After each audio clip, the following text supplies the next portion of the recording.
9/11. Wrong. We did a whole lot of things that were right. We've taken control of the oil in the Middle East, the oil that we're talking about. Talking about the significance of the passage of time, right? The significance of the passage of time. So when you think about it, there is great significance to the passage of time in terms of what we need to do to lay these wires, what we need to do to create. We choose truth over facts. America is a nation that can be defined in a single word. It's television. It's what people are saying. Have you been watching television? Off in Silicon Valley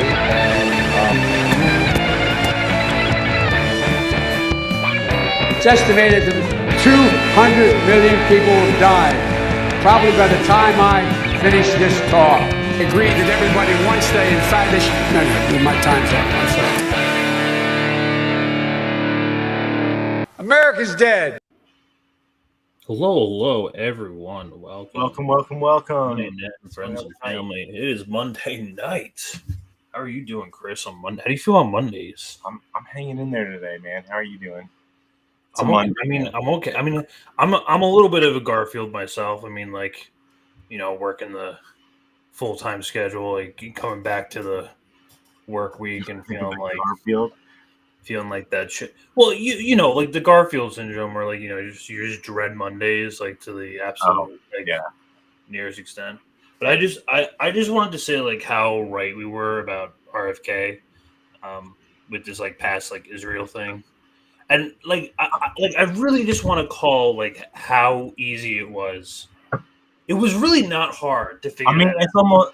Do we even have a clip of just him? I could probably pull up the old thing. We should have did that. Pulled up the soundbite and just heard him talking about Israel or something like that, straight from his presidential speech, because we were calling him cringe a month ago. Yeah, guys, this was not, and it's the same thing with Cornel. They're just buying right into it. We'll get into that later. I want you to go first with the pride stuff, but it's so disheartening and discouraging to see other people who are quote unquote dem exit, and they're fully done with the duopoly, but then some sort of a palatable candidate comes along and then all of a sudden they're fully bought into it. And it's the same thing, Green Party, whatever. But it's kind of the bigger picture with the Democrats in general, their whole thing, and really the Republicans for that matter too, is they want you to ignore their foreign policy. They want you to ignore their geopolitics, because that's where they agree most of the time. Other than one wants to fight China and Taiwan, the other one wants to fight Russia and Ukraine. They're both pretty much the same. So as long as they can get you to ignore their really ghoulish stuff about foreign policy, stuff that comes to them Israel or the never-ending wars, they'll get you to talk about the culture war stuff. Get you all amped up about the social stuff, the pretend that Medicare for all is right around the corner, or that the 4-day work weeks are around the corner.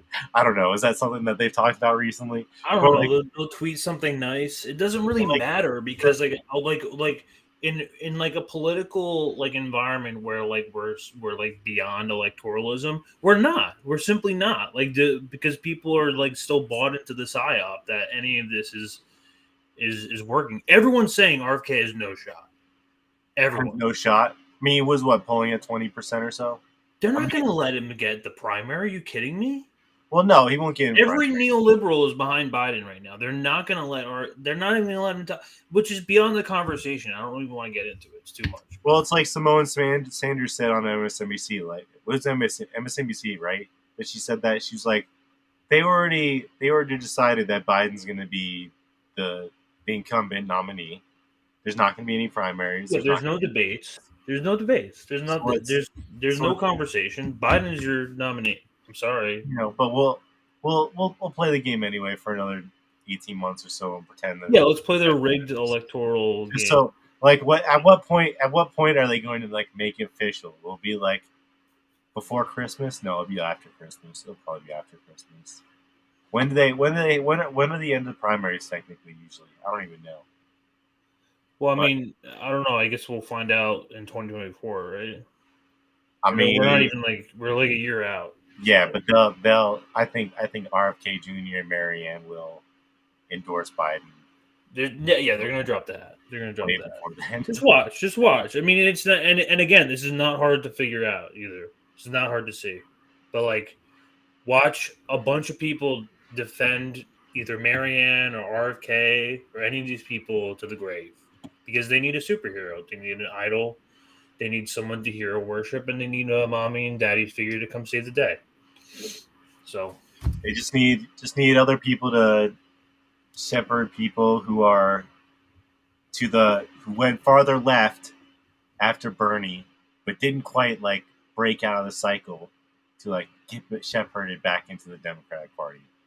Maybe they voted for Trump, and it's like, okay, it's time to come back.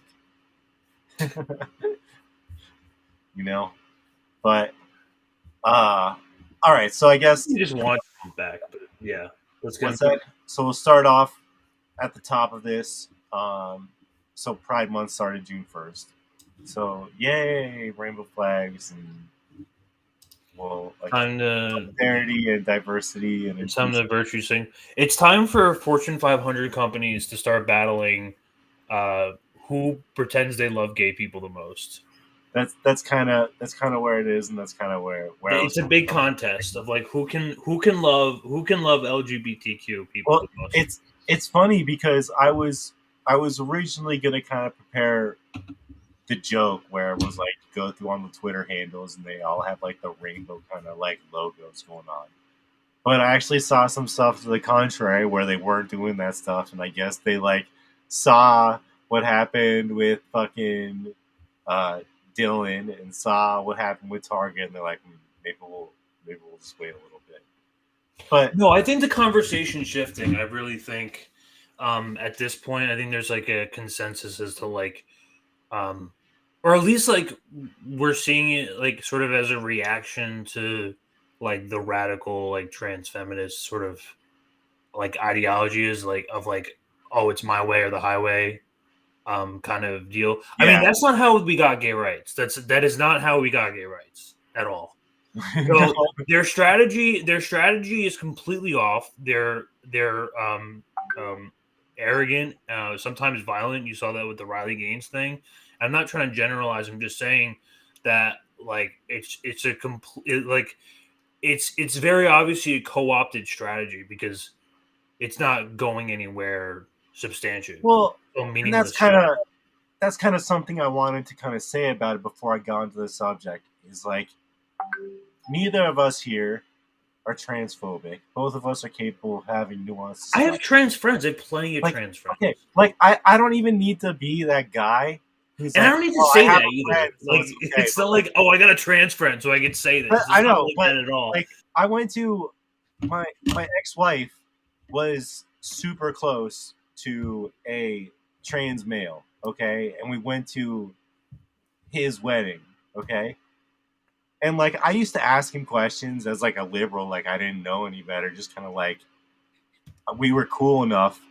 And I knew he was like trans, and I could like ask him kind of like questions, stuff like social questions and stuff, and it was like not a big deal. Like, anyway, the thing is that things have gotten kind of out of control, and what I was kind of getting at was that like it's gone from, there was a time, even more than less than 10 years ago, where it just wasn't talked about at all, and like. We had like trans friends who like, I'm sure for every single one of them, there was a moment where they were just like, okay, I pass 90, 95% of the time. I'm just going to like go into the bathroom like I mean it and no one's going to say shit. There was like a point that dawned on them. Nobody like needed to get permission. Nobody needed to protest in the streets. If like a trans person wanted to like kind of use the bathroom, I guess, for lack of a better term, they kind of had to like earn that right, And like I was watching Blair White the other night, and she was saying that before she even transitioned, when she was like 29, she said that as like a really flamboyant gay teenager, she would go into the women's restroom. And okay, so just imagine like a really super flamboyant gay teenager, like male teenager, going into a female restroom. Okay, Blair White said that she used to do that all the time as a teenager because she didn't want to get harassed by fucking men in the normal men's restroom. So like, there needs to be something to be said there, that there's like part of something that people don't understand that Blair White has kind of said is that women wake up every day with like kind of like this like overarching fear of men. So when we take the idea of gender and we just make it whatever like a man feels like it is, then you have like bearded ladies walking into the bathrooms with like, you know, not making any effort, then that like fear like goes up again, you know? And so that's kind of where I'm getting at. Like, there used to be a time it was just like an unspoken rule and everybody was cool with it on some level, whether you were like a hardcore conservative or not. You know, the trans community knew well enough to pass and participate in society. And it's kind of shifted where instead of, if they wanted to go through that transformation, that they had to like commit to the reality that everybody else was a part of, it's now become a situation where it's now everybody else has to commit to the reality that the transgender movement has started, you know? And so there's this whole idea where like, I don't like the Walsh dude at all, but he asked the question, what is a woman? And like, it's just crazy that question can be asked these days, you know, that we can't answer that question, that's not like a straightforward answer. So, anyway, with the beginning of Pride Month, now we get to be a little bit more cynical about it. And I was going to kind of start off with kind of getting into the origins of trans, because it's kind of... And to add to that, like, I sorry, like, I missed this, but like, I feel like there's also like, specifically with like the male to female aspect of it, I feel like there is like a little bit of a fetishization aspect to it, because I mean, you saw that with like the milking, like the lactation guy. Yeah, I guess I could have went there, but like that's just kind of like, it was a little bit just salacious. But yeah, that was like, I think that person got reported, too much. That's way too much. And that person, I think, got reported to Child Protective Services because no rational adult, like, I thought a rational adult understood. You just can't. I thought a rational adult understood that like men cannot like breastfeed, like cis. I hate that word, but cis men. Yeah, absolutely not. And so there's this guy who's made it kind of his thing about being like able to milk his man boobs and had his OnlyFans with it. And it's just very, yeah, there's a whole group of people that I'll get into in a bit who fetishize it. And it's gone beyond from being a sliver of portion of 1% of society of people who have like legitimate like gender dysphoria, like they wake up every day dreading the fact that they are in the wrong body. Like, I'm sure that exists. That there's no matter any sort of psychological or therapeutic treatment that can overcome that. Maybe like surgical or medical procedures is like the right answer for that.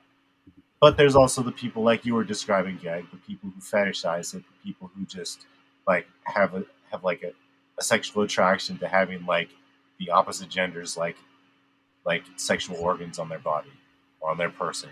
Like that turns them on. That's a completely different. Like, you remember that guy who like used to go to school every day and he had the fake freaking enormous...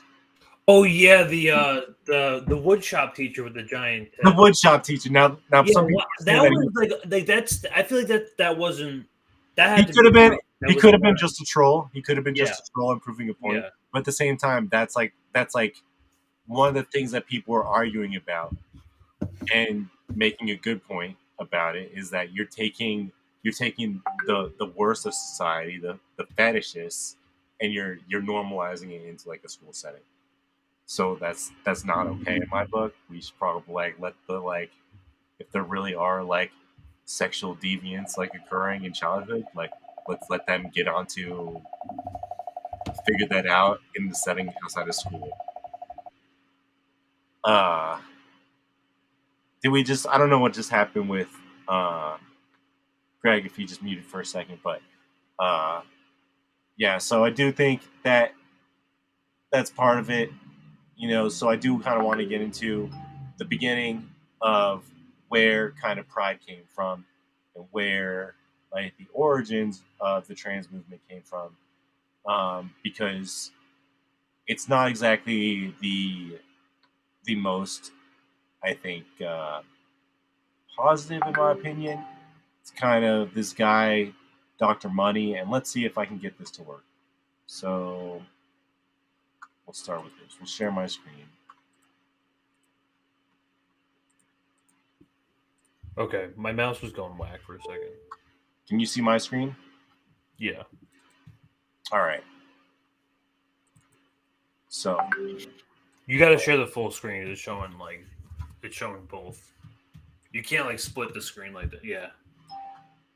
All right. It wasn't just letting me double click it. But anyway, so John Money, this gentleman was kind of like the founder of trans identity.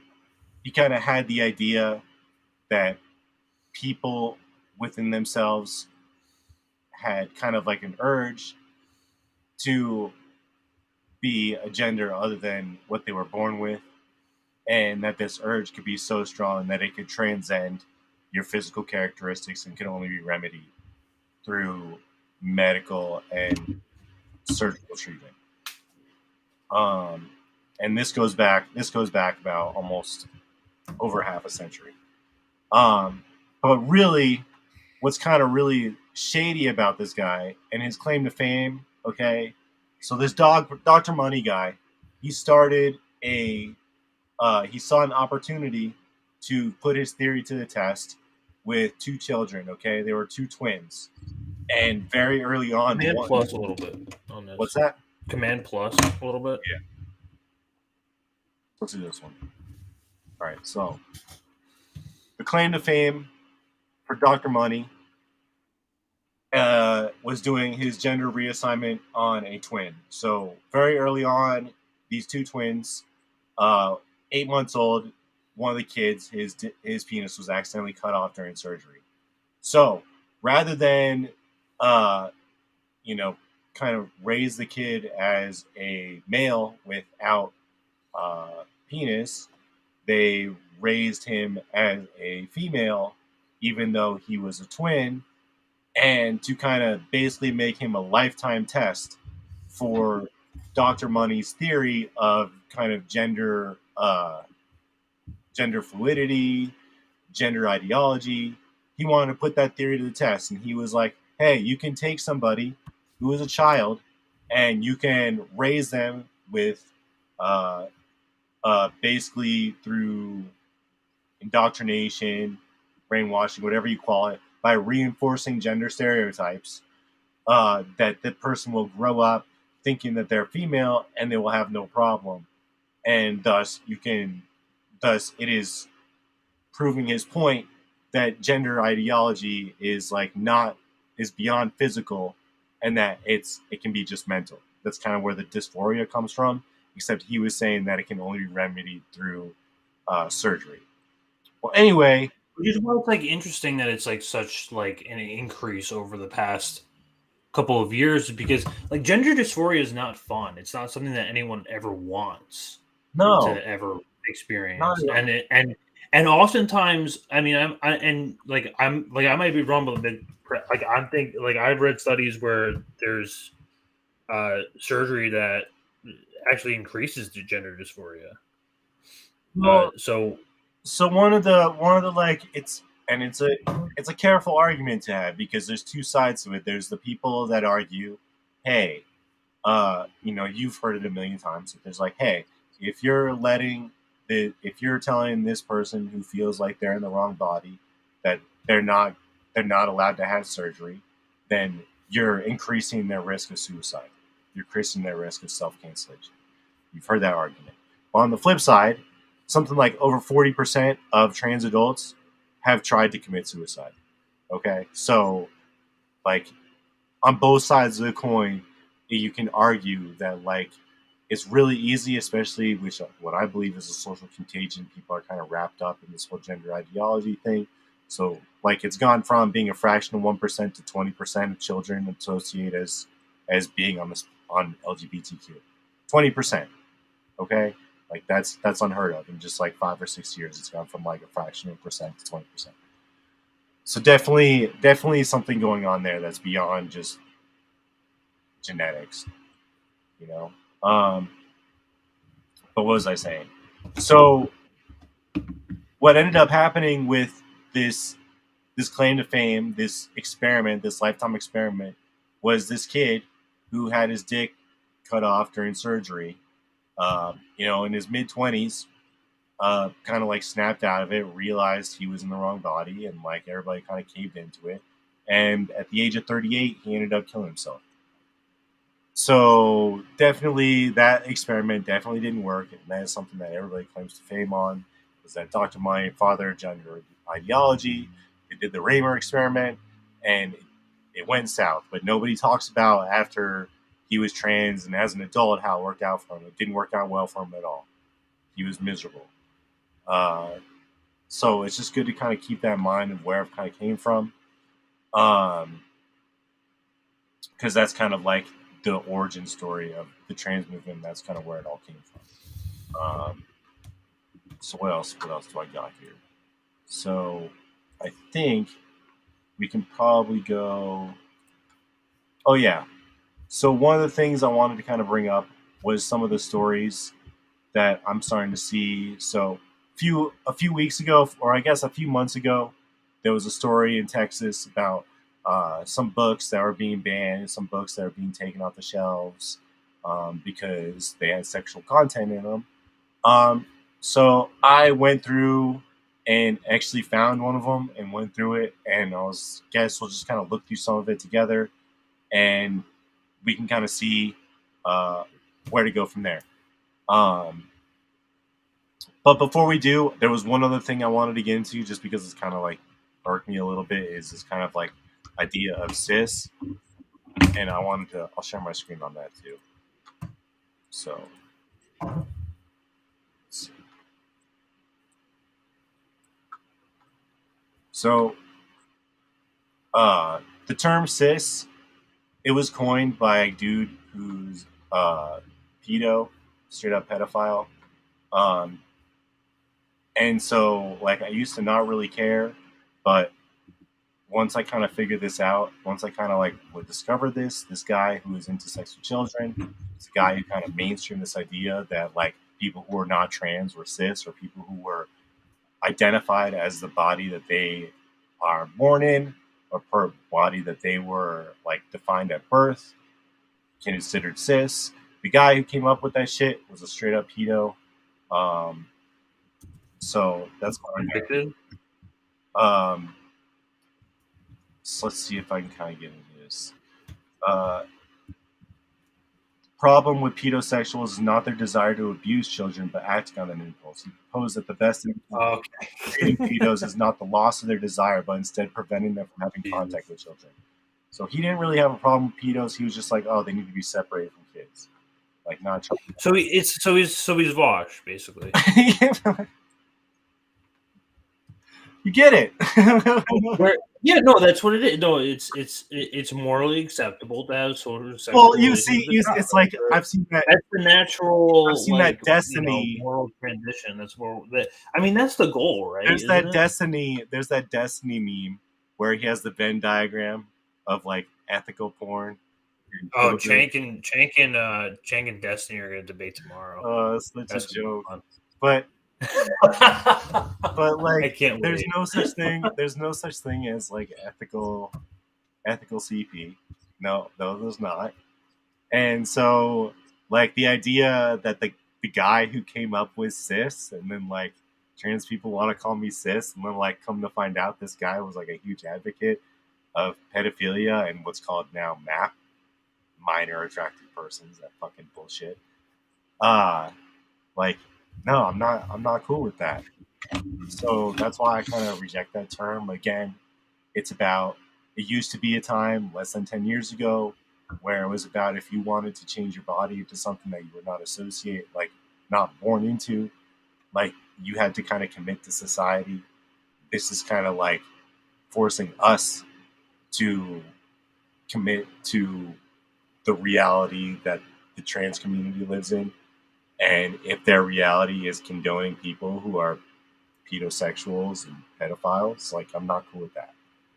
So I'm not saying it really comes down to, it's really as simple as, you know, girls don't want to see dicks in the girls' bathroom. They really don't. They just don't. That's really all it is. Yeah, it's really all it comes down to. No one gives a shit like what you identify as, what you want to do in your bedroom. No one gives a fuck. And that's what I was saying about Blair White earlier, was that like it's not even about having a dick in the bathroom, because they knew that Blair White, before she transitioned, was just like this super flamboyant gay dude. There was no threat, you know. There was no threat of violence of a man subjugating a woman. You know, you see this gay dude walk into a men's bathroom, you're like, that guy's not gonna fucking try and mug me. That guy's not gonna try and do anything. Like, you know. So there's that like threatening element, and that's why I think when we need to be careful about when we have those people who like have the 5 o'clock shadow saying that they're either they, thems, or she, hers, not to let men like identify what it means to be a woman, because that takes away womanhood altogether. And then you have threatening creatures going into women's bathrooms and making women uncomfortable, and that kills the women's movement altogether. So moving on, I guess, a little bit. Let's go through this book. So let me pull up this article really quick. So this book was banned in Texas a few months ago. It was called Genderqueer. And I was like, what's the big deal? Like, are these people like freaking out, or is it like an actual thing? So let's go through some of this book and together and see what we can come across. So, fair warning, this book. Oh, is that it? Let's see. Maybe that's not it. Hold on. Oh, here's the book. Australia declared the book mature. I'll just like say that there. That means 15 and above. This was in a high school library. So I saw this in there. I thought that, like, I don't remember going to school and never having books teach me on how to do binding and like tucking and stuff like that. So I just thought that was helpful. So let's see.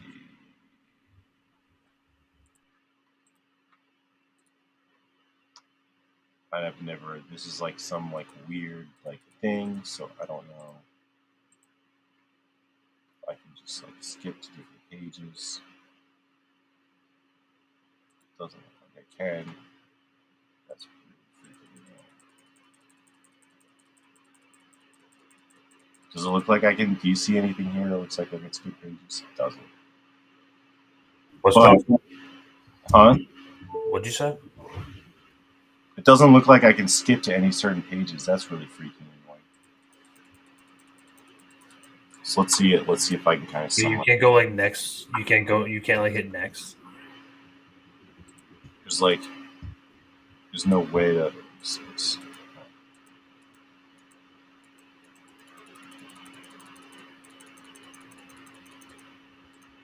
So this entire book is about gender ideology, about not being comfortable in your own body.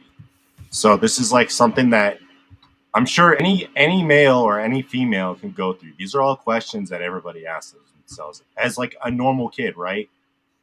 Like, I wish I had a different name. I feel like something's wrong with me. I hate my breasts. I don't want to have kids. I wish I was a boy. I wish I was a girl. I never want to have sex. I wish I had short hair. These are all normal questions that any teenager with crazy hormones is going to ask themselves, right? Like, but no, let's tell people. Let's see, this will go to 77.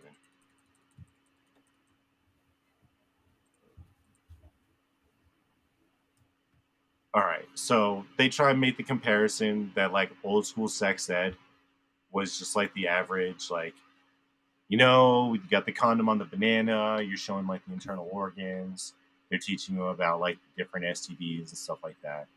And then it kind of goes into, as I showed you, a little bit on how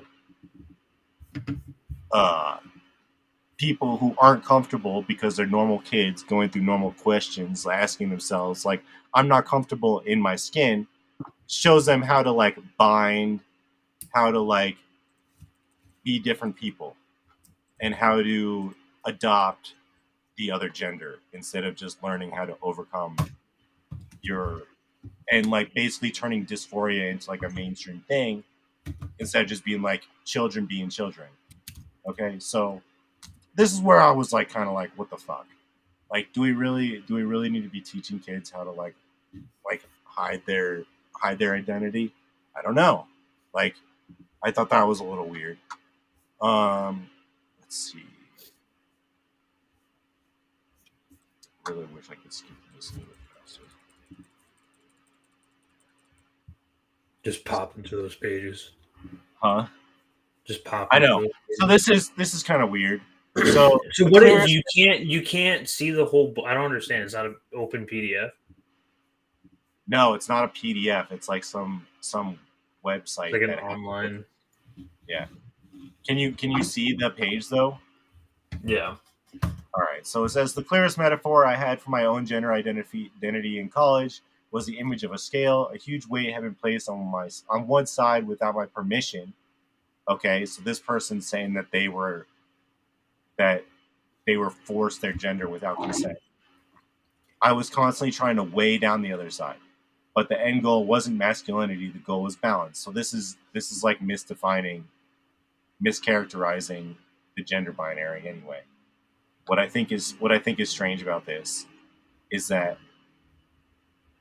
this person, it's like one of the weird things about trans in general for me is that they try and say that it's not a binary and that it's fluid. And then they put shit like this up that proves that it is a binary. Or they're like, I know it's not a binary, so I am going to bind myself to make myself look like a boy. Well, then it is a binary, isn't it? If you're like going through the effort to try and change how you look, then you're defined to look like what culture defines as normal characteristics, then you are fulfilling a binary. So whatever like that concept of passing means. Well, and I mean, I know that can be like a charged up phrase or whatever, but I don't think it's that unreasonable. Like, and like, if you want to be queer, if you want to be like really flamboyant and you want to be a dude that presents as a woman, I don't even give a shit. Like, that doesn't bother me. But like, for people who are like, if we're doing the bathroom discussion, like, yeah, I think there is like an effort to be made where the idea is not to necessarily look more feminine, I guess, as I made that comparison with Blair White, but to be less threatening to the other women in the bathroom. Like, if you're a gay guy in the bathroom, like, they're not perceiving that threat. If you're like a guy with a full scruff going into the women's bathroom, I can understand why they would be threatened by that, right? That's like reasonable to me. So let's see. 129, 136. Oh, so this is kind of crazy. So first trip to the gyno, and this person's been identified as thinks they're a male in a female body. I felt as if I had been stabbed through my entire body, and with this came a wave of psychological horror and the realization that things go inside the body. That's just a crazy image to me. I don't remember ever being taught that in school.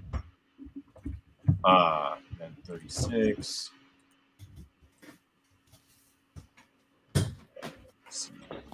This is just talking about masturbation. Let's see. Oh, yeah, this is kind of like what I wanted to get into. And this is kind of like what we were talking about earlier, where some people fetishize it, okay? You guys can read this book. I can put the link up later, but like, this is like what I wanted to focus on. This is like the big, like, what the fuck? Can you see it all right? Yeah, maybe Auto. zoom in like a little bit. It won't because it's like a pop-up. It won't let me zoom in at 200%. Yeah. Maybe you might have to like save it as like an image or something. Well, Let's see. Oh, come on. Let's see if I can pull it up again.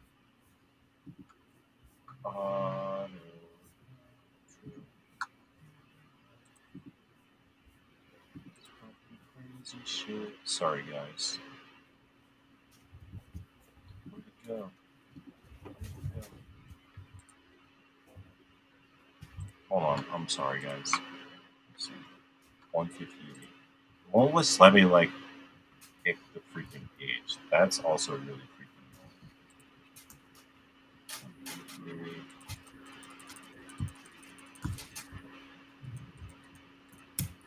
All right, so I want to talk about this really quick because this is like one thing. This is why like we should be pumping the brakes a little bit because of these people. And this isn't a high school library. It's not talking about gender dysphoria. This is where it brings it in full perspective. So the person in this book is discovering that there's like millions of different gender identities out there. And this is the one that the author of the book decided that they are. Autoandrophilia refers to a person assigned female at birth who is sexually aroused at the thought or image of having male genitalia or being a man. Okay? The male version of this, a male. Yes, that's what I was talking about, yeah. Autogynephilia. Okay? You've heard that expression before. Autogynephilia. Okay? So the whole story in this book is about a dude, it's about a woman who fetishizes the idea of having male body parts. Okay? And this is in a high school library. If we're supposed to be caring about like the people who are first off, I have a problem sexualizing kids. Okay, so the idea that it's a fetish is sexual in nature in itself. Secondly, if we do believe that this really is something that should be treated as a medical issue, why are we teaching kids about fetishizing it in school? Okay? And thirdly, like if it is like dysphoria, then like why are we not treating it as dysphoria? Why are we treating it as like freaking this fetish? And like the person who's saying why do you dwell on this issue? I dwell on this issue because I have a problem with us fetishizing, freaking changing our gender in fucking high school. I have a problem with that. I have a fucking problem with that. Okay? And if that's in the school, like I think we need to draw the line. Because what happens when we fetishize freaking sexual content in schools and we make that appropriate for children? Then those children end up being objectified. Okay? So now we have children being objectified by the trans community in high school libraries. I have a problem with that. It's not like I didn't even really care that much about the books. It became a problem when I saw that it was autoandrophilia. That's literally the thought. Person who is sexually aroused. People want to talk about how like the trans community is not about sexualizing children, where here it is, right here, sexually aroused at the thought of having male genitalia or being a man. That's a fucking problem to me. That's sexualizing children. So like that's where I have a problem with this. And so, I'll bring up, I guess, a couple of things that I think are interesting. Okay, here's people being laughed out of. They go to freaking city council, and they're allowed to speak their mind. And oh wait, they're not, or they'd be laughed out of the room. You can tell me if this is just a guy like overreacting, or if he's like standing up for children. Yeah, they actually like. There's actually they know some like free speech guy in the UK who's like fairly I guess you could say controversial on this issue, or rather like is like open to like both sides, because there's a lot of like if you're like a quote unquote like anti-woke like speaker, there's a great chance like you'll get like physically harassed or chased out. Dude, like okay, so let's look through some of these autogenic. So it's like you know, I'm not saying it's like even like a big thing either. I don't think that it is just like Well, and happening here's the too problem. often enough, but That's- it's like on the horizon. If we want to talk about an issue being it being not a big thing, I agree. It wasn't a big thing. It wasn't a big thing. Gay men go into women's restrooms, and they've been doing that for time immemorial because they feel safe in women's bathrooms. And women do not feel threatened by gay men in their bathrooms. Okay? It wasn't a problem. But it became a problem when we started sexualizing children and we started making it where like people had to go into the bathrooms and you had to make it okay. And people who just suddenly like, I shaved before I did the show. Just me deciding that I didn't want to shave and walk into a woman's bathroom that day doesn't make it okay for me to do that. But suddenly the law wants to make it okay for me to do that. So I have a problem with that. So let's look at some of these AGPs, okay? Because yes, like you're right, like some of it does kind of dominate this. You didn't look into G-Slen? These are, huh? You didn't look into GS. I will be looking into that and talking more about that on Thursday. But right. Like to just kind of like put a pin in what you were saying, okay? It's not. I'm not saying everybody does this, but if you have a daughter, okay, you have a young daughter, and there's a 1% or a 0.5% chance that your daughter who goes into a women's public bathroom is going to be assaulted by a man who claims to be a woman without making any effort, just decides one day.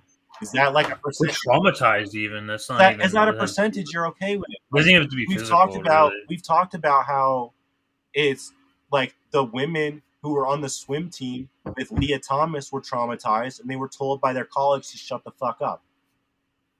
You know, like that's not cool. Like, so it doesn't matter if it's like a one-off here, or even though like we spend a lot of online time, like we see it more than like it happens in real life. But even the fact that it happens a fraction of a percent. It's almost not even the issue itself. It's almost like the culture surrounding it, which is the problem. And that's why it's a problem to me, is because the fact that they're trying to mainstream it means that they want to make it okay for the times that it happens 1% of the time, which is not something that like many like people are, and this is like really a big dividing line on like left politics, where like you're able to like create enemies out of people by like simple statements. Like even though if we agree on like 99% of the issues, you're failing the purity test some way. Yeah, like no, like this is the ultimate purity test. Is like I'm saying, like you could be a full-blown communist. You say one thing that's like semi-critical of trans and the thing culture, is, like, then if you really want to have like a discussion on it, the like dialectical materialist take on trans, people are not ready for that discussion. Okay? Because if we had like a dialectical materialist discussion on transgender and transsexuality, like we would not be talking about this, and everybody would be liberals who are siding with this kind of like movement. Anyway, to get back to it, like it doesn't matter if it's 1% of the time. It doesn't matter if it's 0.5% of the time. It doesn't matter if it's like a fraction of 1% of the time. If like there's a fear that some creepy dude is going to pretend to be a woman and take advantage of the fact that we as human beings love our trans friends. Like I said, I've been to a trans wedding. Like we all have trans friends.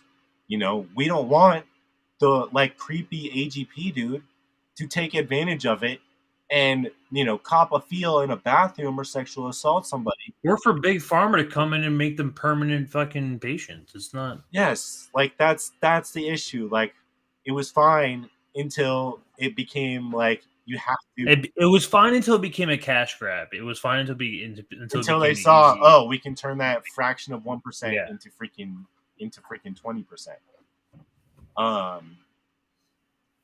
All right, so let's just I'll skip through. I do want to show some of the AGP. I am going to show some of the AGP. Do you have any videos? Yeah, I do have some videos. Here we go. Gross old dude. This is not gender dysphoria. This is autogynephilia. This is what the book was about. Okay. See this fucking dude?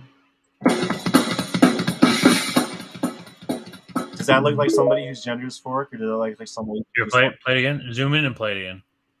You might want to turn off your messages too. Yeah.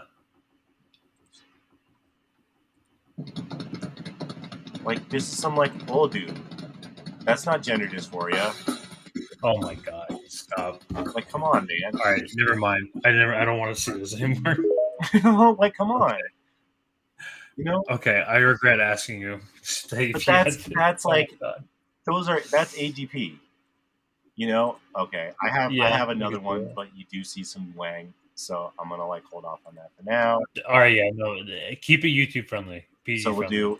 we do another dad, a father, in a student council meeting,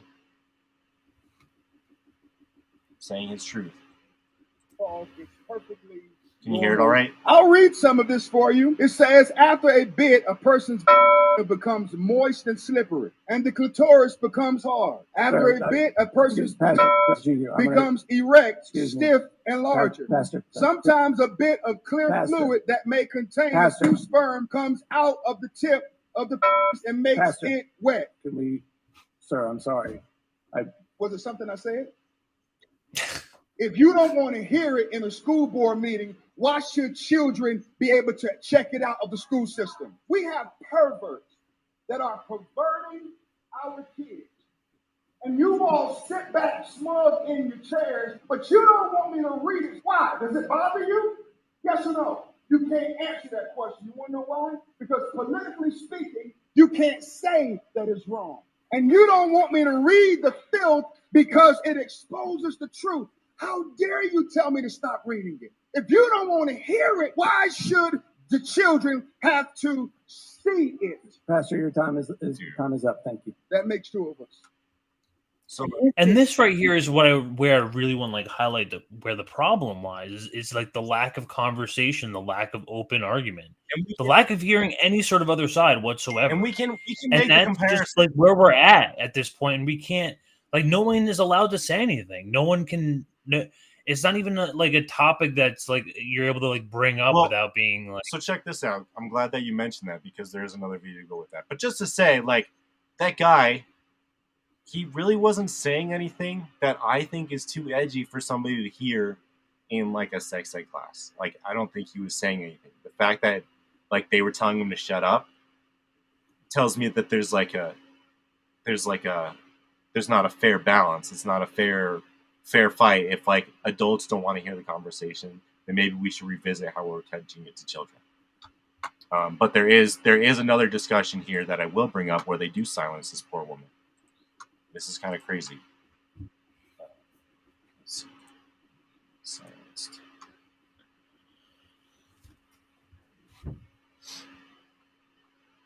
So this is wild.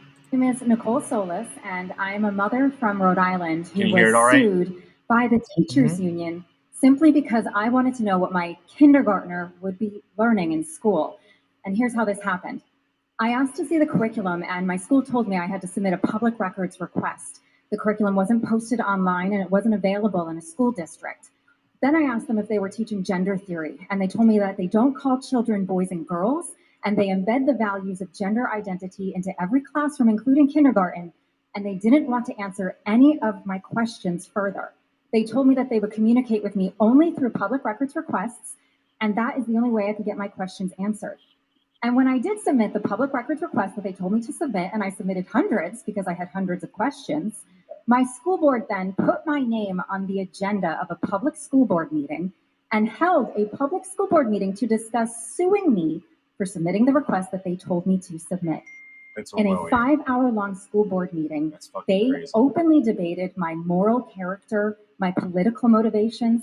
They said that I was causing chaos, wreaking havoc, harming the district, harming children. One school board member even said she felt unsafe and started to cry because, as you see, I'm really scary standing here right now. And they really just tarred and feathered me for asking questions. And they had never met me before. And this was the first school board meeting that I had ever been to in my life. They wanted to send a message to other parents that if you ask questions, they will come after you. Well, at the end of this meeting, they decided that they wouldn't sue me for asking questions because they never intended on actually suing me. They just wanted to publicly humiliate me in a school board meeting that was a show trial. And when that happened, then the teachers union, the largest teachers union in the country, the NEA, did file a lawsuit against me to bully me and harass me with frivolous litigation and to send a message to other parents that if you ask questions about public education, they will come after you. So that's I think that's like a really good way to put a pin in it. And if it wasn't for that lady being over the target, people telling her to shut up, maybe it wouldn't be so big of a deal. But when you have entire like city councils going out to sue you to tell you to shut the fuck up and stop asking questions about your curriculum, maybe you should be a little bit more concerned about it. So that's kind of where I'm coming from with that. Like I do, like, who knows what she was asking for? But you see, as soon as she started asking about like gender ideology and gender theory, they were like, "Oh, you better shut up." So now to kind of wrap this up, I do kind of want to show, a little bit more on how like this pride stuff isn't just about going after everybody and everybody's all inclusive. It is targeting children. So I do want to show some of this stuff. This is the A to Z of awesome, a Lego celebration of the beautiful, powerful language of the LGBTQIA+ community. Lego Play offers a universal, but most importantly, a safe space to express yourself and be who you are. I'm a Black, queer woman who loves Lego bricks. We invited members of the community to build Lego creations that represent their true stories. The concept behind my build is you see this colorful, unique Lego brick to represent a happy, healthy, intersex person. What I built here was a transgender garden. So all these different aspects of gender. What does that mean? What's a transgender garden? Family. So we are that safe space. I think this project is a game changer. Is that where you grow visibility equates value. transgenders? Discover the stories of the creators Transgender behind the plan? builds and submit your ideas to help us build the full A to Z. All right. This wasn't a great one. So there's that one. And then there's, let's see, we'll do Disney. Disney, we kind of saw some of the stuff. It's not a video, but it's some pictures to look at. But again, Disney, yes, there are like unhinged adults who are obsessed about Disney. But this is like at Disney, okay? So again, like harmless on the outside. Who really cares at the end of the day? But like, why kids? Why kids? Target the unhinged adults. You don't need to target kids. Okay, so Yeah, there is a market for this. It's just don't do it to kids. That's it. So let's kind of wrap this up with where we're kind of go into next week, okay? Or like later this week, I might get into it. But Target recently got put on blast because they had like a pride presentation at the beginning of their store. People were getting really pissed off. But so they ended up kind of like relocating their children's section that had all the LGBTQ stuff on it. But something I kind of wanted to draw attention to, okay, is that this clothing, okay, do we all see this? Do we all see this? Tuck friendly, okay? That's children's clothing. Children's clothing needs to be tuck friendly in a Target. I'm sure there's a reason for that. And as it turns out, okay, the reason why Target is pushing it so hardly is because the Target VP of brand management is a board member of Gleason. And Gleason is an organization, an NGO, that pushes really hard on gender identity, tries to push onto being able for children to commit surgical and medical procedures without their parents' knowledge, tries to make it so teachers don't have to tell their parents when they identify as something other than they're born with in the classroom. So definitely very tightly committed, definitely very tightly connected between the Target and they're seemingly harmless, like trans clothing, and the fact that their VP materially benefits from being on the board of this completely unhinged organization that I will get into, that makes a very, very, very hard effort to market this to children. Okay, so I'll be talking more about this in the upcoming weeks, Gleason. Okay, but I didn't, again, I'm like more of the guy who is already familiar of CEI and ESG. So I don't really I had already thought ESG, CEI, I already know that they're cynical about this diversity bullshit.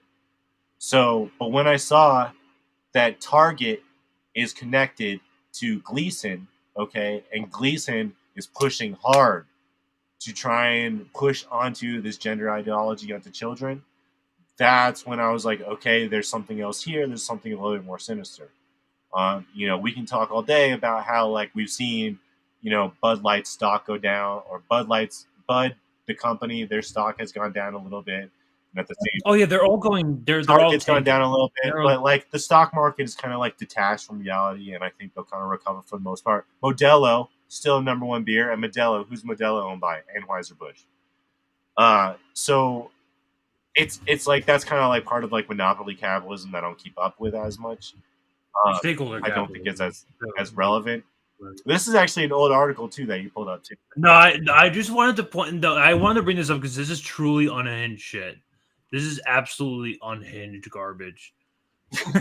Well, it's it reminds me of that genders- CIA ad that yeah, came yeah. out a couple years ago.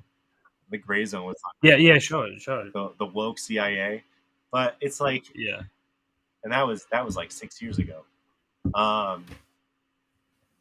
But it's just, I think people, as I was saying earlier, if we want to have a dialectical materialist discussion on trans, the ideal is there anything materialist about trans? Is there anything materialist about somebody who, like me, is a man, have the chromosomes that make him a man? If I decided one day that I was a woman, is there anything material about that?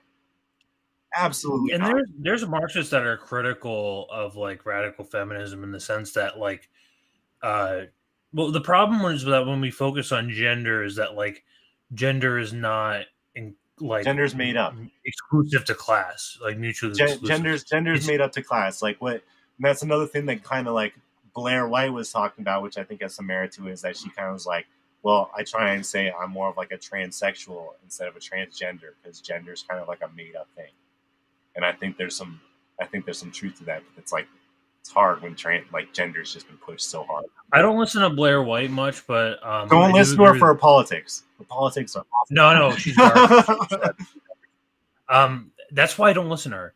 But I have listened to Buck Angel before. Buck Angel also same idea. Buck Angel or yeah, but it's the same idea. But Buck Angel, he's good, and he's good on the issues too. He's mostly left on the issues. And I think Buck Angel, he's 60. He's been trans for a long. He was the first trans guy, the trans woman. He was the first. He was the number patient one. Yeah.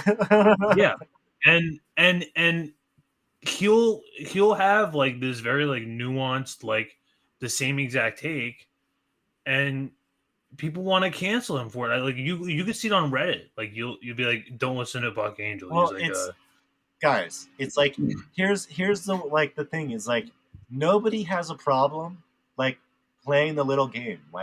I went to my trans friend's wedding and it was very nice, but I'm never going to have the conversation with them. Hey, just so you know you're not really a guy, are you? That, right? We're nice people. We're still humans in society. No one wants to do that. No one wants to do that. We all want to participate in society. We all want to be cool with each other. We're not going to be hey, just so you know, we're all playing around here. It goes without saying, we're all friends. We're all trying to participate. I really think most people do not give a fuck. Most people don't give a fuck, or most people will get fooled. Most people are concerned with themselves. You know how many people are wrapped up in their own heads 24/7? The thing is, the reason why I'm yes, it's so easy to be most people don't care, but at the same time, And you remember a few months ago there was like the Balenciaga thing that got blown up because of shoe. Like it brought attention to the fact that these guys are all fucking.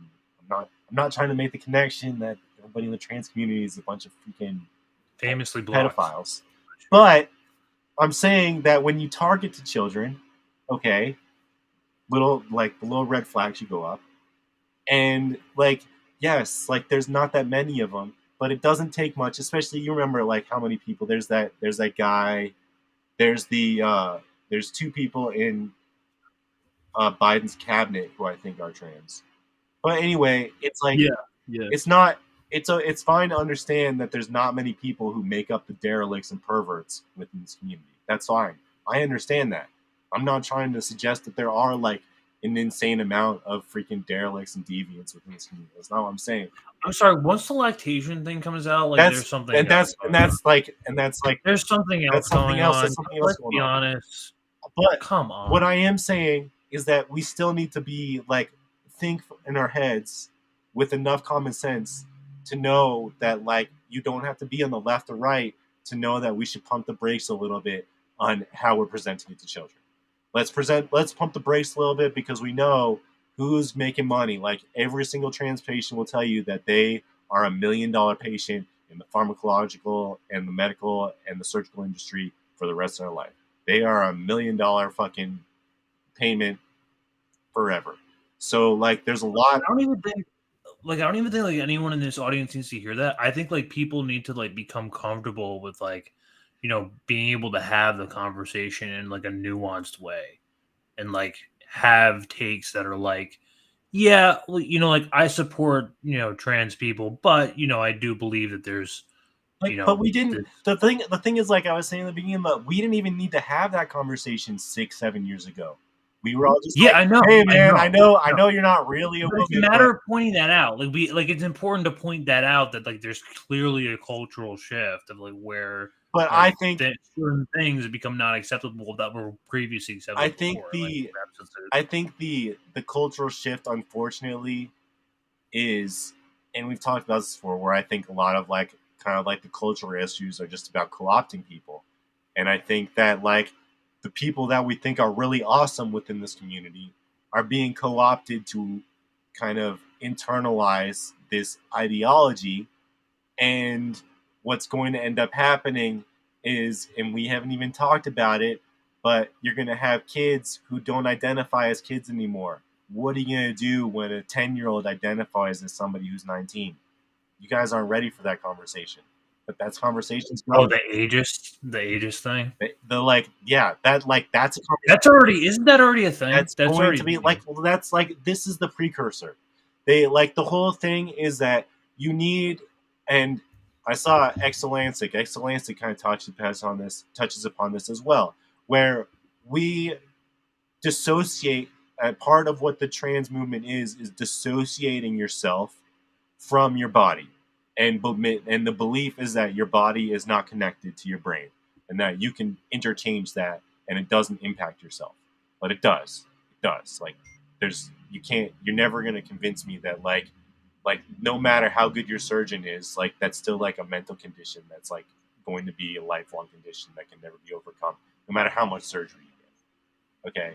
So I was reading a Whitney Webb article like, where she like talks about like I'm making this connection in my head like, where she talks about where Jeffrey Epstein, I forgot like which set like scientists he like met up with, but like she in her books like she talks about how like Jeffrey Epstein like wanted to like have his seed become like he wanted to like be like he wanted to birth total right like like how much of this is just like like an Epstein plan put into practice? I think the long-term thing is like I said, where if you can have people where they can comfortably like it's already internalized into our cultural hegemony that our bodies are kind of ethereal and aren't really attached to what's going on underneath, then there's eventually going to come a point where people are going to be gamed to think that your age is just a number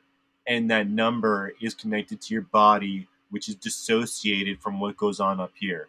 So that 8-year-old that says they're 19 is eventually going to get married to some creepy 80-year-old, and everybody's going to be like, what the fuck happened? And here I am in 2023 telling you I told you so.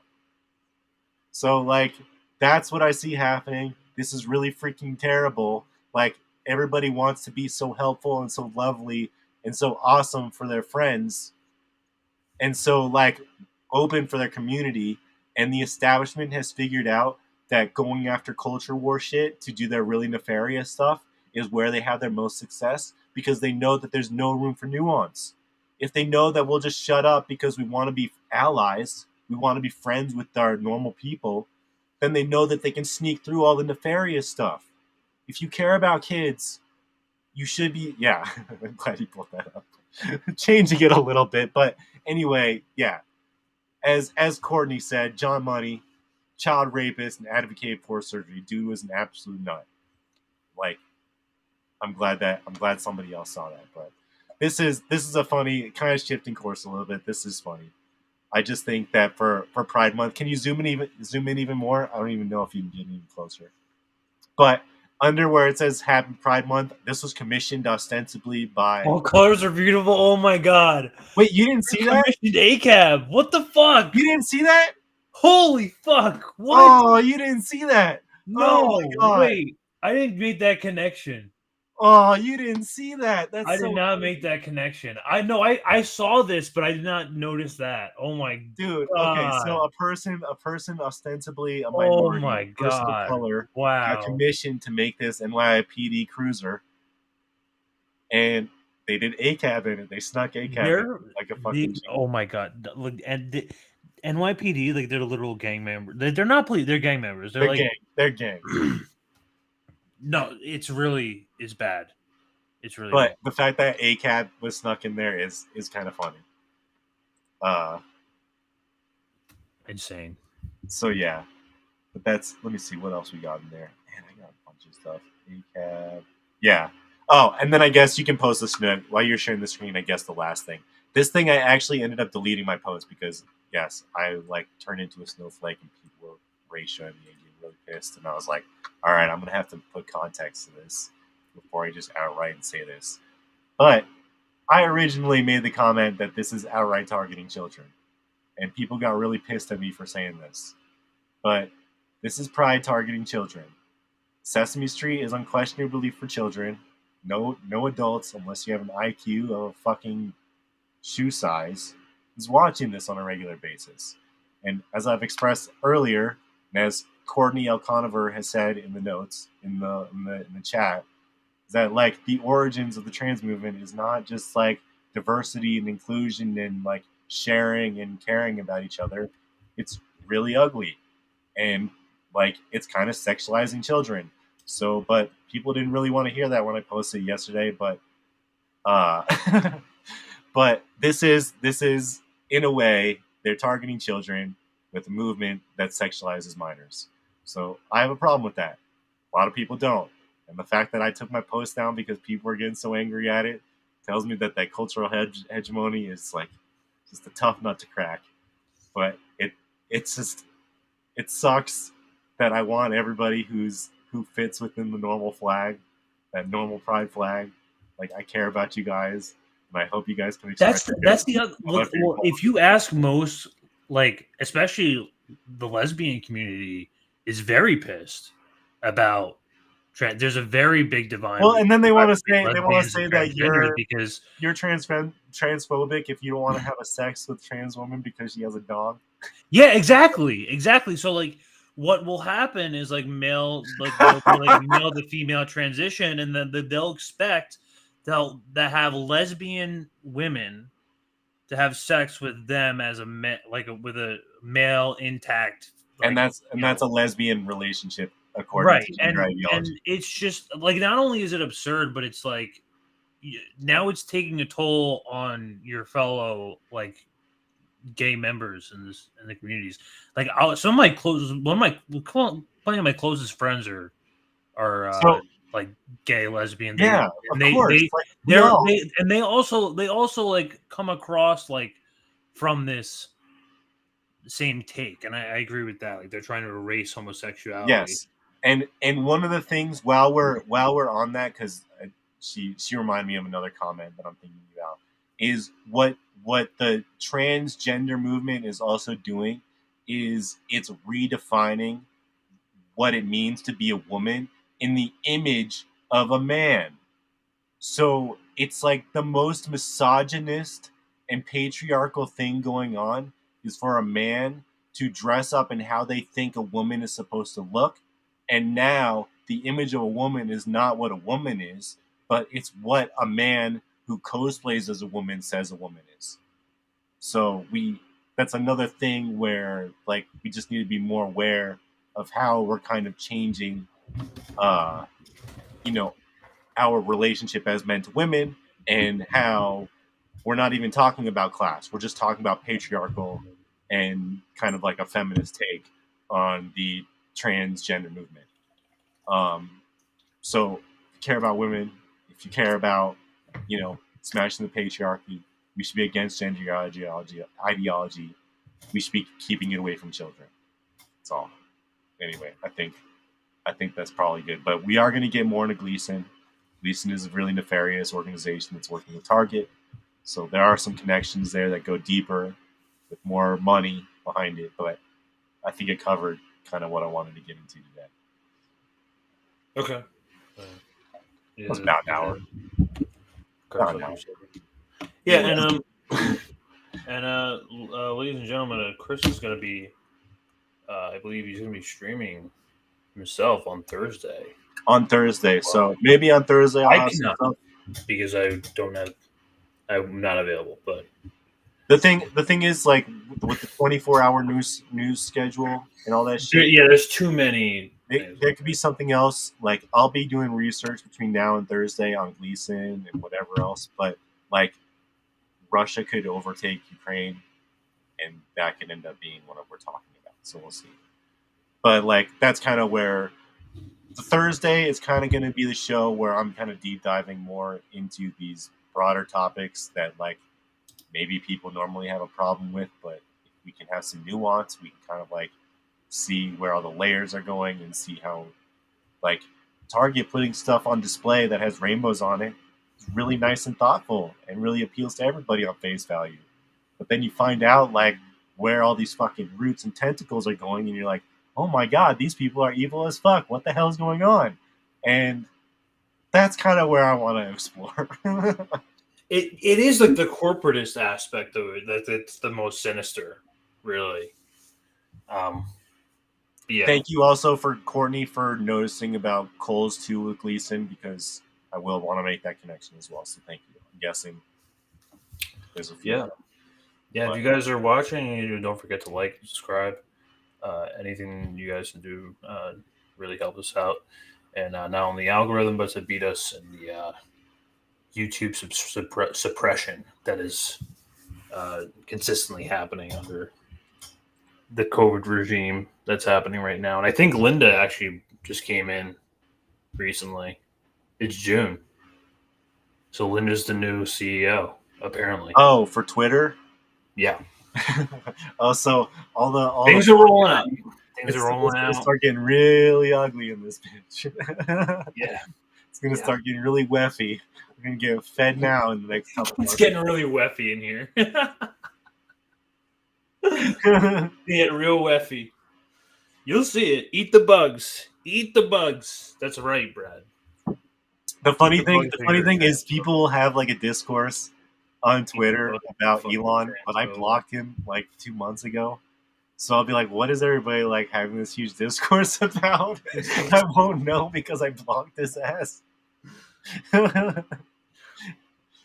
right. Well, to continue to speak on Ukraine, I hope that all of the Ukraine flag bios are happy, and I hope that everyone who says that we need to support Ukraine with defense, like Kyle Klinsky, people with dumb fuck foreign policy, who believe that sending endless weapons to the most corrupt country in Europe is just okay.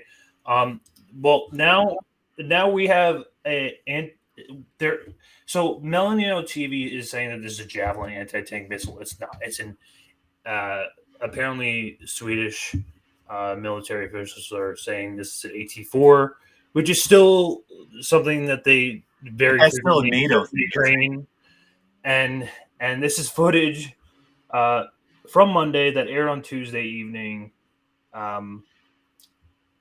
that showed a man with a missile that is from Reagan. Presunto miembro del cártel del Golfo en Tamaulipas fue grabado portando una de las armas más exclusivas y poderosas, un javelin, que en teoría se vende únicamente al ejército y ha sido utilizado durante la invasión a Ucrania, por ejemplo. En el mercado negro, esa arma que lleva a su derecha, la otra es una... So, I mean, that's a Stinger missile, right? Presunto miembro del cártel del Golfo en Tamaulipas fue grabado portando una de las... So keen-eye military experts believe the weapon in the Miliano footage may actually be AT-4, a Swedish-made disposable anti-tank launcher, which is still also likewise supplied to Ukraine by the thousands. So it's not like it's like that was supposed to be like the debunk. It was like kind of like how did you see how Jackson Hinkle got like community noted today? Because I blocked him too. Oh, you blocked him? God damn. Blocked him or muted him. So he like quote tweeted the Gray Zone article with the Nord Stream where they found the boot. I saw that. I saw that article. So all the NAFO crowds are saying, "Oh, like that's not a diver's boot, you fucking idiot, you fucking stupid idiot." And like meanwhile, it's like still, yes, it is a diver's boot. Like it's like it is absolutely what they actually the US Navy uses. Yeah, Jackson got community noted by NAFO today. So that's the problem with community notes. Community notes might be a danger. Wait, so NAFO can community note? Yeah, NAFO can community note. We learned that today with Jackson. Oh my god, so straight up disinfo. Just soy words. Yep. Yep. So I really hope everyone's happy. I hope all that money is going to put to great use over in Mexico with the drug cartels. You know, so I mean, but that it just reminds me of because Putin has warned, Russia has repeatedly warned the U.S. and its allies not to stuff Ukraine with weapons and ammunition, both because it risks a direct confrontation and since the non-existent controls would result in weapons end up in the criminal underworld. And he warned this. He warned about this early in July 2022. So here's the thing that I'm trying to like wrap my head around because I remember us hearing.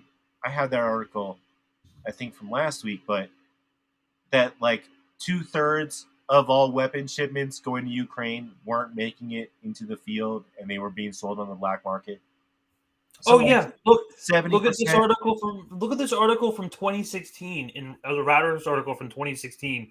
Ukraine after war becomes a troll for black market arms trade. Yeah, so yeah, sure. And so like I want to ask you, like this is really the broader question here that I'm curious about is so I'm assuming that we're shipping these off of like the East Coast border.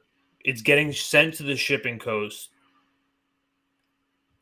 How is it getting turned around and then back into Mexico? Unless Ukraine is just directly selling it from there. So that's a great question, and I don't want to like have too much dead air trying to think about that. But I could imagine U.S. military flying it right back into Mexico. You think so? Okay, so it's kind of like so think about like do you like when you like the drug trade in Colombia is all done through the military. Okay, like the people running it is all military. So it stands to reason, like just you already know the Pentagon has trillions of dollars missing, right? They're sending fucking weapons. No, but you already know that they're missing like trillions of dollars. Like, oh, maybe a red pill to some people, but there was like 2.3 trillion that Rumsfeld said was missing from the Pentagon. Oh, no, it's every year. Every year they're missing shit from the Pentagon. But this was the day before 9/11, the day before the Pentagon got hit. Rumsfeld said on national TV, $2.3 trillion was unaccounted for from the Pentagon. So just throwing that out there. But I don't think it's beyond the imagination for a guy flying a A130 or whatever, those huge freaking supply airplanes. They'd be like, oh, there's six shipments on that 130. No, there's 5. Oh, there's 5. And then they go on their way. Money is exchanged and they're on their way. But like you're dealing with one of the most corrupt countries in I mean, I'm imagining it's getting tracked in some way, but I'm trying to figure out like who's bypassing this? Who's getting who's putting the stamp on this to But we both agree that part of US imperialism and part of their job is continuing like the cartels and stuff that like fueling the war machine in other countries. They're not you don't see anybody at the Pentagon or at DHS or at Border Patrol being like, oh no, they have those freaking rocket launchers. They're like, oh, they got our rocket launchers. How'd that happen? Like now we have like legitimacy for our organization. You know, like, and that's the other problem that I wanted to connect it to. You have fucking maniacs, like Lindsey Graham, who are out here on Fox News. They're telling audiences of millions of people to go and fucking invade Mexico. Watch. So basically, using that Plan Colombia, we've done this before. Yes. So there's nothing outrageous in our national security history. Talking about Gary Webb fucking... I believe you said it happened during the Clinton administration. So, the Democrat. You've got Senator John Kennedy with you today. You're looking for... He was on this show last night. We were talking about the Federal Reserve. He's a pretty smart fella. Yes, indeed. Oh, he's awesome. He's also got a good sense of humor, as you do as well. Tell us more about the military. So if the military is authorized, Senator... Right. I kind of tell me if this is wrong, but look, you've been in our Army for so many years, not me, but I sort of think of it as our military in hot pursuit. Sometimes you have to do that in wartime across the border in order to go after the cartels. I can't really say it any better. Just imagine this: there's an ISIS cell in Mexico or an Al Qaeda cell. They lob a rocket into to Texas. We'd blow them off the map. We'd try to work with Mexico. If they wouldn't work with us, we'd take out the terrorist threat. Well, these drug cartels are killing more Americans than 9/11, more Americans than car wrecks and gun violence combined each year. More Americans than the entire Vietnam War die from fentanyl poisoning, 70,000 a year, and it's going up. So what does this two-step process, what does it allow? It allows for the drug cartels to be treated differently under U.S. law, and the authorization to use military force is not to invade Mexico, not to take the Mexican government down, is to use military force to strike at the cartels, the labs, and their infrastructure that's killing Americans. We do this all over the world. We hit terrorists in Syria almost every night. We do it in Iraq. Wherever there's a threat to Americans. Why not Mexico? Let's go straight to Mexico. We deal with that threat. The number one job of the federal government is to defend this nation. The Biden... You remember the pictures of him in like 2015? And with McCain and The administration has not done all they could do to stop the fentanyl poisoning of Americans. They have been slow. They have been reluctant. I am changing the game. Wow. I want every drug dealer in Mexico to not sleep well at night wondering if there's a missile coming through the window. I love that. So this is serious. Any foreign government. Like people are they're this is an actual to intervene in our territory. Yeah, I mean, he's being... Especially not a foreign government's armed forces. What's wrong with them? Of course we don't accept that. We don't accept threats.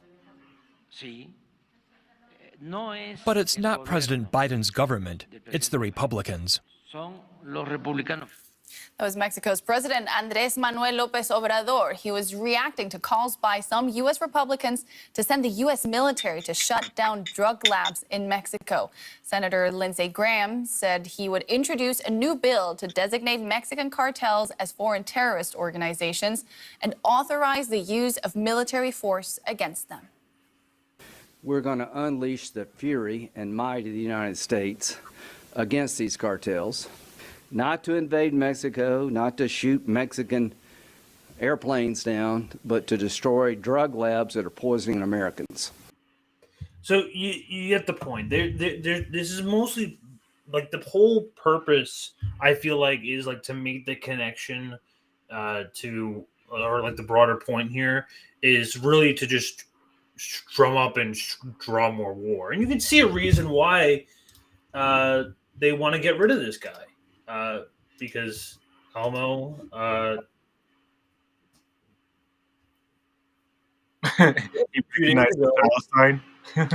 Yeah, no, this is a big deal. Hard line, very hard line for American establishment. That's for sure. Yeah, no, you can't find a politician who does this.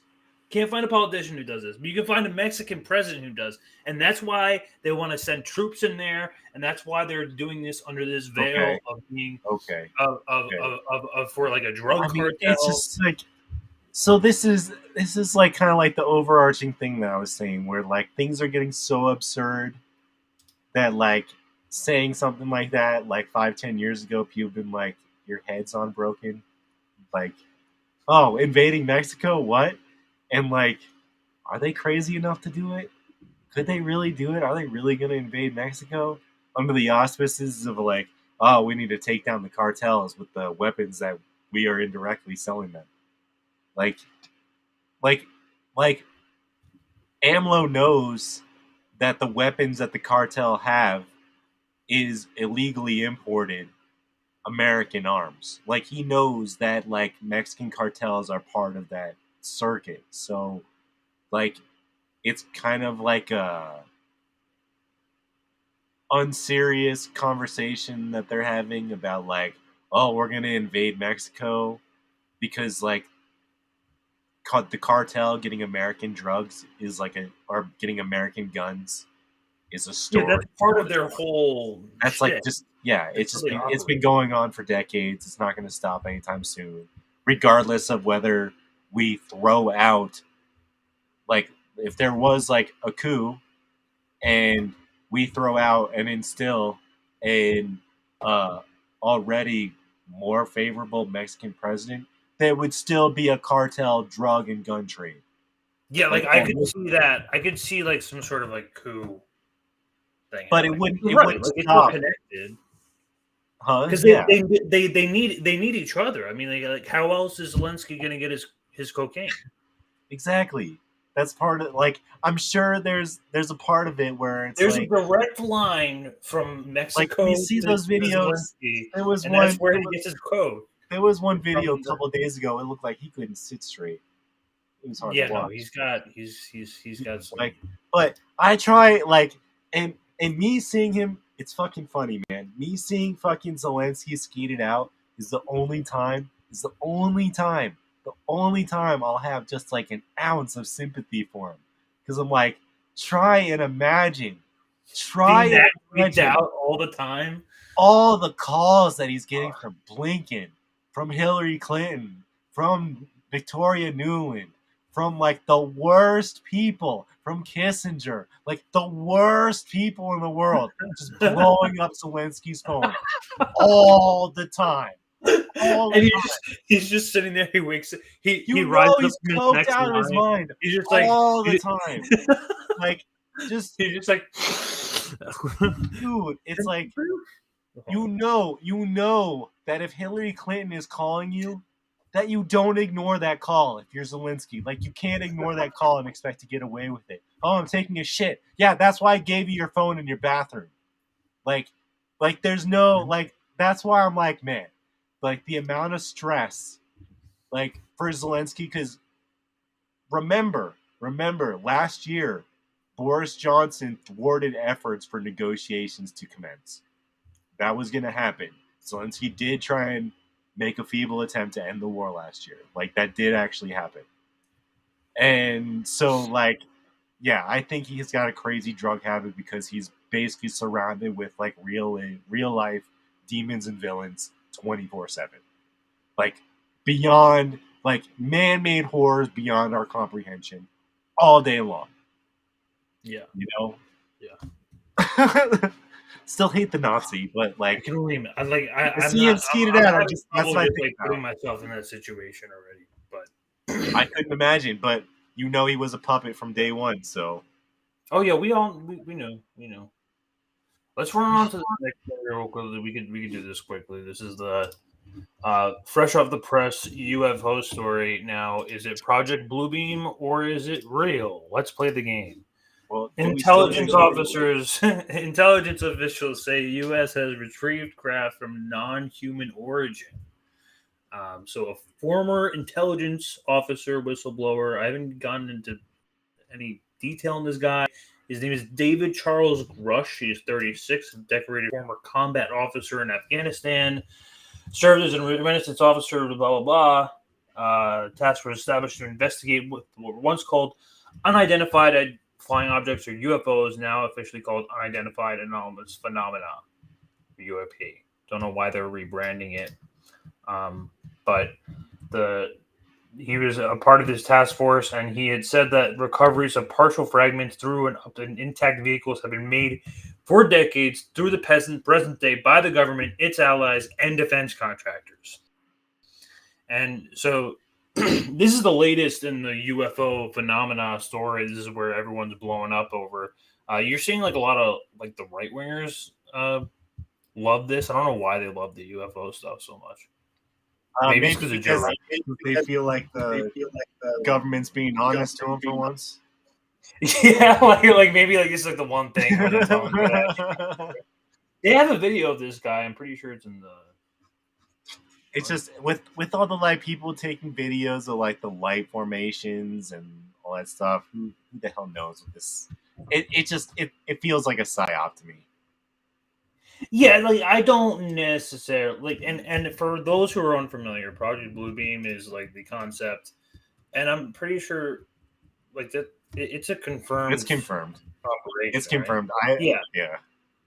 So it's the idea of to like create like quote unquote like the fake idea of like an enemy of a fake enemy in the sky. Do you remember? So that you can create infinite weapon contracts. Do you remember when there was the like Chinese spy balloon, and like right before that, people were talking about Project Bluebeam because they were saying that they were spotting all the like different UFOs and all that shit. Do you remember that?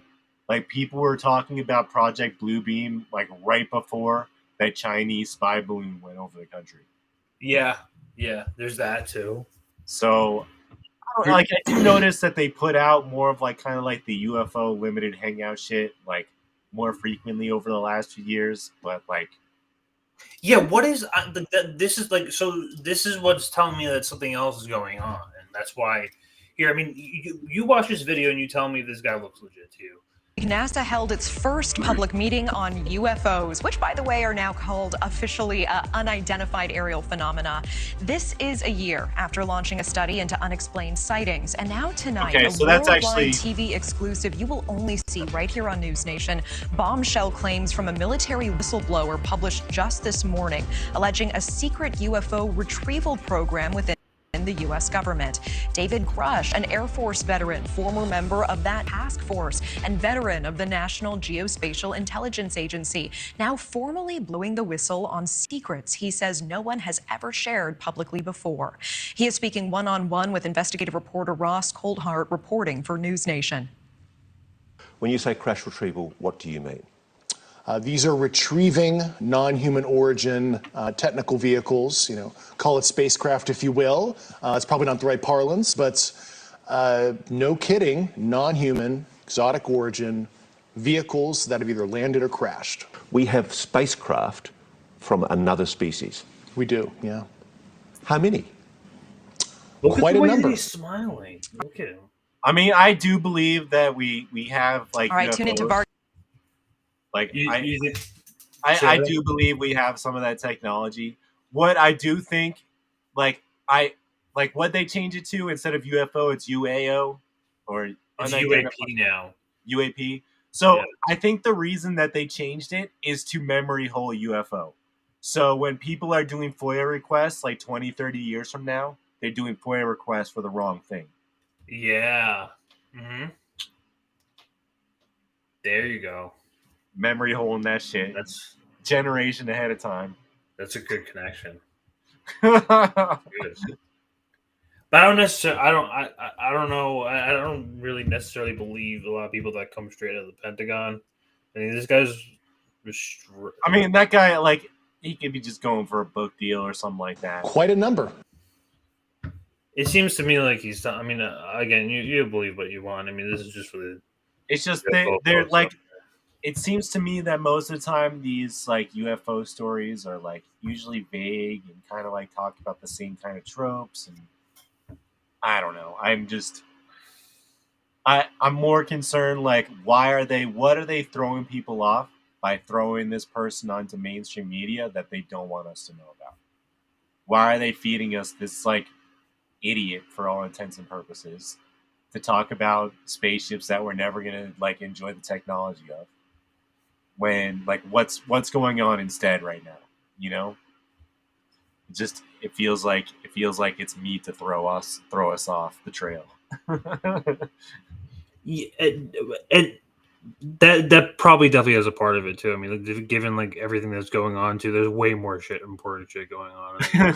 It could just, I mean, it'd be interesting if we start seeing some products with their technology flying around, but like I don't know. We've seen. I mean, I've seen some like convincing story, like Did you see Phenomena, that documentary? And they is that what? There's the one Zimbabwe story with the school children. It's like 170 witnesses of like the spacecraft.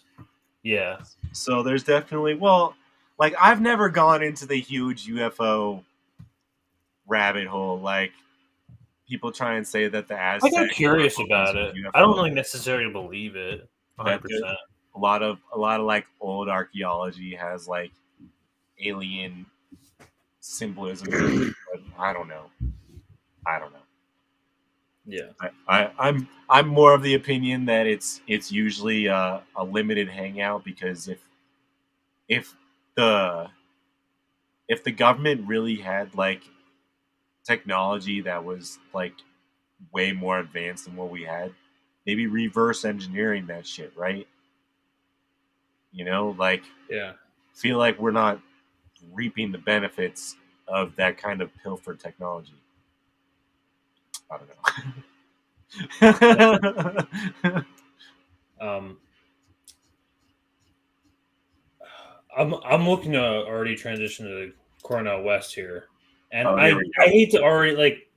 I know you don't like talking about electoralism, and now like, no. It's the thing is with the presidential season, and I'm sorry, I'm kind of rolling something up while we're doing this. Yeah, go ahead, do what you need to do. With the presidential season around the corner, and just because Cornel West is like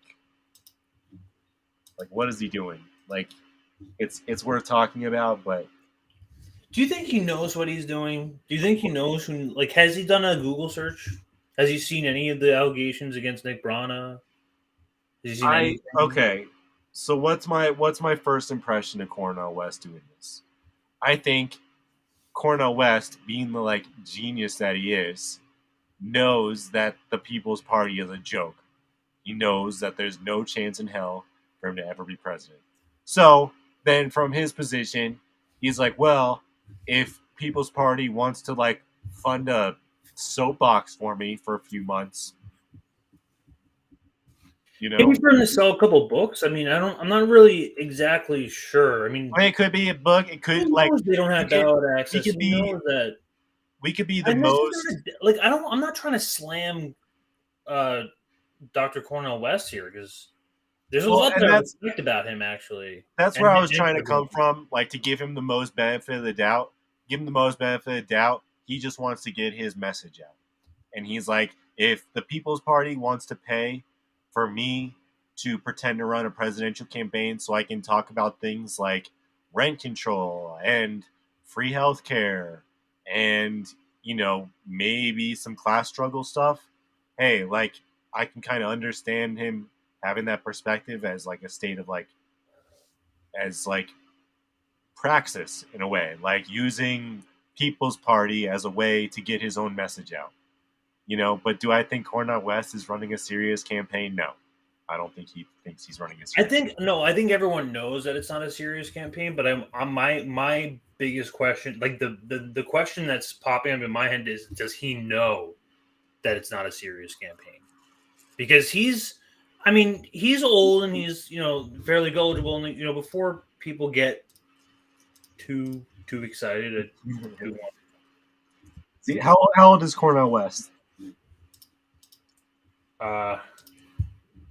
70-something? 70-something, at least. I lost the article. I mean, I think he's... I don't know. I think he probably sees it as an opportunity for him to get a message out. There's probably some self-interest there. I don't think he really thinks that there's like any presidential opportunity for him. And I think, didn't you say he voted for Biden? Yeah, look at this.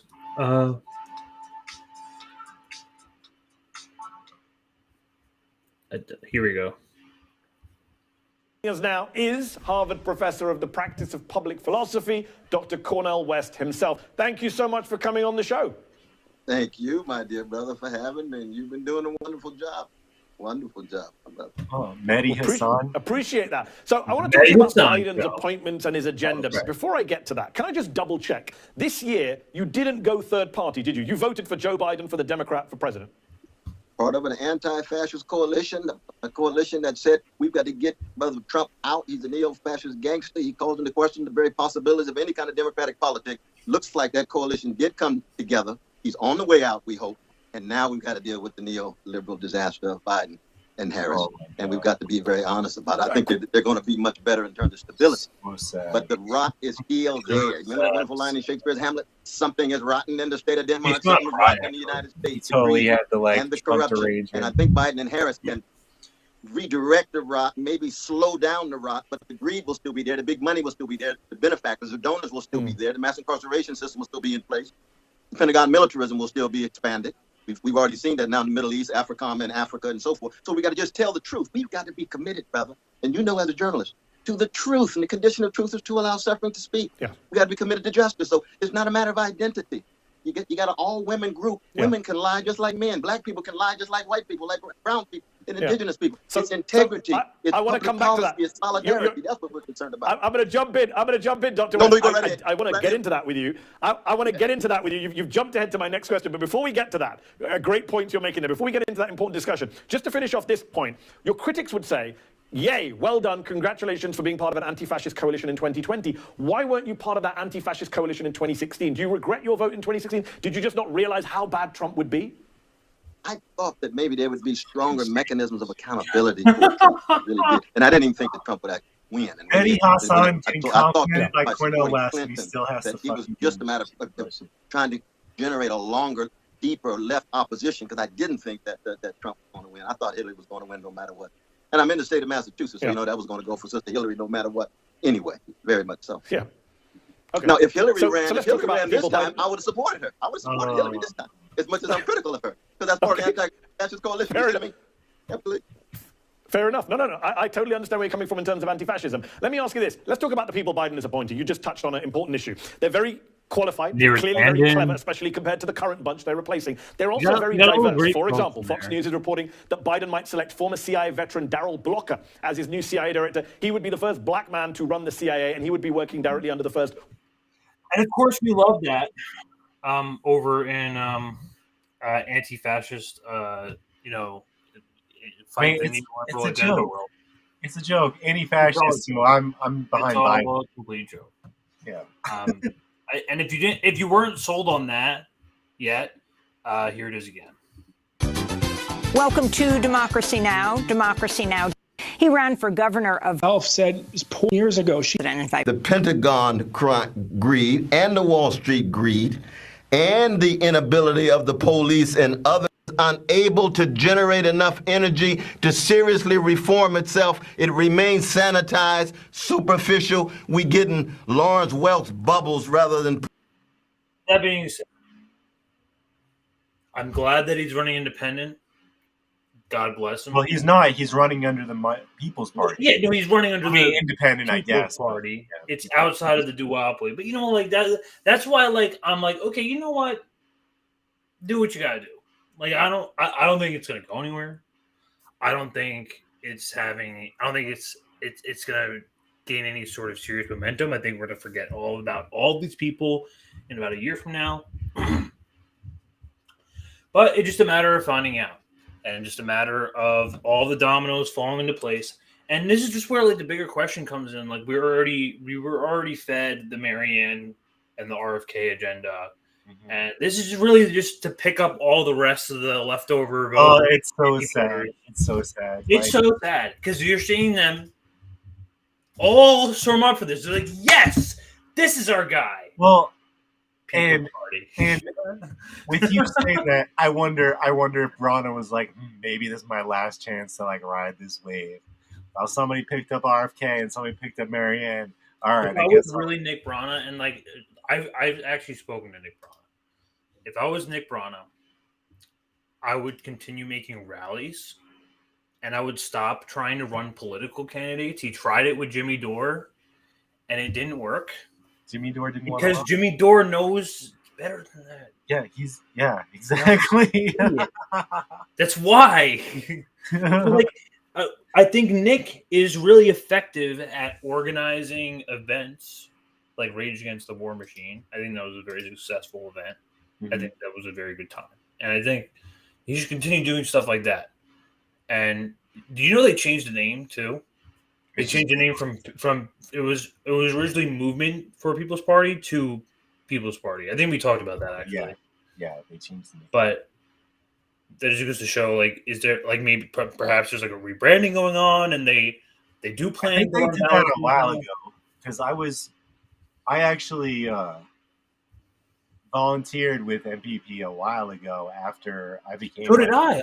I used to run the New Jersey division with Kate. The New Jersey Kate. Yeah, like I was on the. And then she showed up on Status Quo.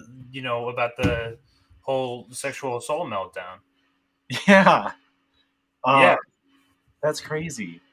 Because I think it had a little bit of momentum, a little bit after Bernie. I bought into it in the beginning. I did bought too. into it in the beginning, but you didn't get the ballot access. And it just sort of fizzled out, and then it really wasn't. It wasn't a workers' movement, because I remember being in it, and they were like, "All right, we're gonna vote for the actual party. Should we call it the People's Party? Should we call it the Workers' Party? Something like that." And I was like, "We should call it the Workers' Party." And Brana was like, "No, I don't like the Workers' Party because it's not a workers' party." It's like, oh, okay, it's like that then. Yeah, it's actually not like technically a party. It's like technically like. By most standards, it's a political organization, right? Which is what they're supposed to, you know, sort of brand themselves as. Not like they're a party that can run people, unless they start running people. I don't know. And they get ballot access and all this. That's the only way. It's really the only way. But yeah, I think if we see more Cornel West on TV talking about the suffering of the average American is a good thing. And if he's doing it not as a Democrat, I think that's a good thing. Yeah. So more coverage of Cornel West on TV, that's a good thing. So I think that's the only thing we should care about. That's probably the only thing we should care about. Exactly. Yeah. If like people want to throw him a bone, like I don't even care about the People's Party, but Cornel West generally has a pretty good message. I don't like. He doesn't have too many takes I don't disagree with. So if he wants to use the opportunity to get more airtime on mainstream media, I hope it works. Because I don't think he's seriously running for president. Absolutely not. Definitely not. Well, folks, I guess a fairly short. That was all the stories for tonight. I mean, that was a fairly shorter stream than usual. It's a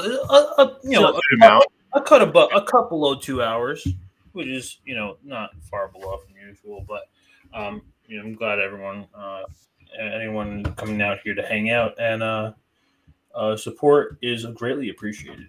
And again, if you're here, please like and subscribe and comment, do whatever you can to engage, because it helps us beat the algorithm, helps us with YouTube subscription. That's the problem with independent media. They're going to get pushed out by it's happening. CBCs. We went on Rumble for the first time a couple weeks ago because there's still certain things you can't talk about. Oh, and that's like a side note. You see that now it's okay to talk about election interference. Election misinformation, yeah. Yeah. So are they going to pay back any of those people? No. But it's okay. It's okay to talk about that. I guess we could have made that a story a little bit. But that's actually funny to me, because when I saw that they are now like allowing election misinformation, it's like, oh, they plan on cheating and losing. Yeah, that's exactly what's gonna happen. Oh, so they're gonna cheat in the election. So Trump's gonna win next year, and Trump's gonna win, and the Russians stole it, and okay, so this is the precursor for all of that. It all makes sense. Okay. I can't help it. I can't help it, because that's what I see. Look at these two morose motherfuckers. Hit the like, folks. That's right. Thanks, guys. Appreciate it very much. Appreciate you all. Well, have a good Monday night, and pleased to begin the week with you all. Enjoy INN News on Wednesday. Bitch with Miss T on Saturday. You're gonna be going live on Thursday. I think we're going live on Thursday. Yep. Yeah. So a lot of content coming up, and we'll be clipping this up in the meantime. But appreciate you all. Thanks for tuning in. Have a good night, everybody.